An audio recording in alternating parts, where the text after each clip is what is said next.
தற்போதைய அண்மை செய்தியை பார்த்துக் கொண்டிருக்கிறோம்.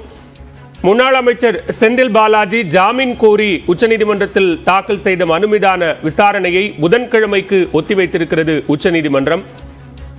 செந்தில் பாலாஜி ஜாமீன் கோரி உச்சநீதிமன்றத்தில் தாக்கல் செய்த மனு மீதான விசாரணையை புதன்கிழமைக்கு ஒத்திவைத்திருக்கிறது உச்சநீதிமன்றம். அண்மை செய்தியாக பார்த்துக் கொண்டிருக்கிறோம்.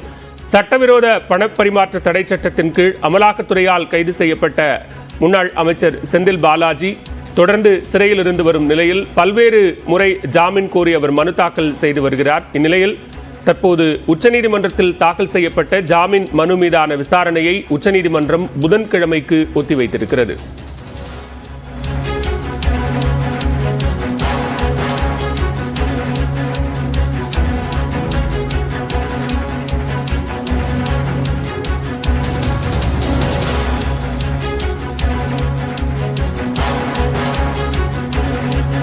முன்னாள் அமைச்சர் செந்தில் பாலாஜியின் ஜாமீன் மனு மீதான விசாரணையை உச்சநீதிமன்றம் புதன்கிழமைக்கு ஒத்திவைத்திருக்கிறது. சட்டவிரோத பணப்பரிமாற்ற தடை சட்டத்தின் கீழ் அமலாக்கத்துறையால் கைது செய்யப்பட்ட முன்னாள் அமைச்சர் செந்தில் பாலாஜி தற்போது உடல்நலக் குறைவு காரணமாக சிகிச்சை பெற்று வரக்கூடிய நிலையில் உச்சநீதிமன்றத்தில் அவர் ஜாமீன் கோரி மனு தாக்கல் செய்திருக்கிறார். இந்நிலையில் அந்த மனு மீதான விசாரணையை புதன்கிழமைக்கு உச்சநீதிமன்றம் ஒத்திவைத்திருக்கிறது. இதய அறுவை சிகிச்சை செய்தவர் தொடர்ந்து உடல்நலக் குறைவுடன் தான் உள்ளார் என கூற முடியுமா என்றும் கேள்வி எழுப்பியிருக்கிறார்கள்.